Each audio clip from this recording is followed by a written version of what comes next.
and then you start designing the illusion. In magic, a lot of the illusions are based on twins. They don't actually have to really be twins. They can just sort of look alike. So when we started making masks, really good animated masks, good enough that you can brief somebody wearing them, we could start replicating people. We could make a second you. We'd have to find some tall guy with kind of your build, but he didn't have to look like you. And we could give him your head. How close do you get to it? Real close. Real close. We make so that now there are two of you. Then you can start playing games with your surveillance wherever they are. You can do it in a car. You can do it on the street. You can switch people in and out, and they think they're with you, but they're not. You are over here doing the work that you want to do. All right. So that's what I wanted you to invest in things like high-tech manufacturing, clean energy, and the infrastructure that creates good new jobs. Anyone? The answer is none of them. None of these is actually real. My inspiration for this work was a project meant to preserve our last chance for learning about Holocaust from the survivors. It allows you to have interactive conversations with a hologram of a real Holocaust survivor. How did you survive the Holocaust? How did I survive?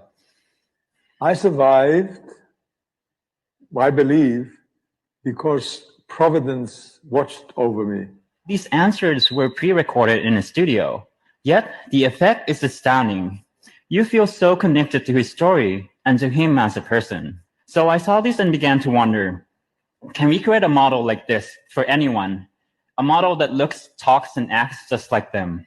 I eventually came up with a new solution that can build a model of a person using existing photos and videos of a person. First, we introduced a new technique that can reconstruct high-detail 3D face model from any image without ever 3D scanning the person. And here's the same output model from different views. This also works on videos by running the same algorithm on each video frame and generate a moving 3D model. What's fascinating about this is that the photo collection can come from your typical photos. It doesn't really matter what expression you're making or where you took those photos. What matters is that there are a lot of them. And we're still missing color here. So next, we develop a new blending technique that improves upon a simple averaging method and produces sharp facial textures and colors. And here's a lot of fun demo.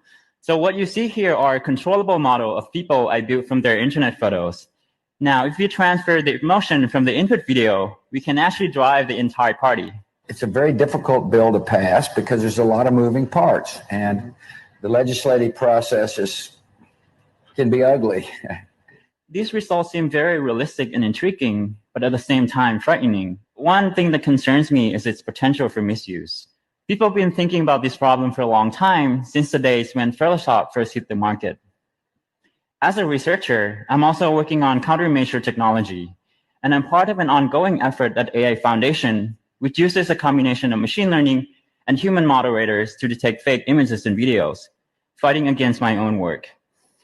And one of the tools we plan to release is called Reality Defender, which is a web browser plugin that can flag potentially fake contents automatically right in the browser. Fake videos could do a lot of damage even before anyone has a chance to verify. So it's very important that we make everyone aware of what's currently possible so we can have the right assumption and be critical about what we see.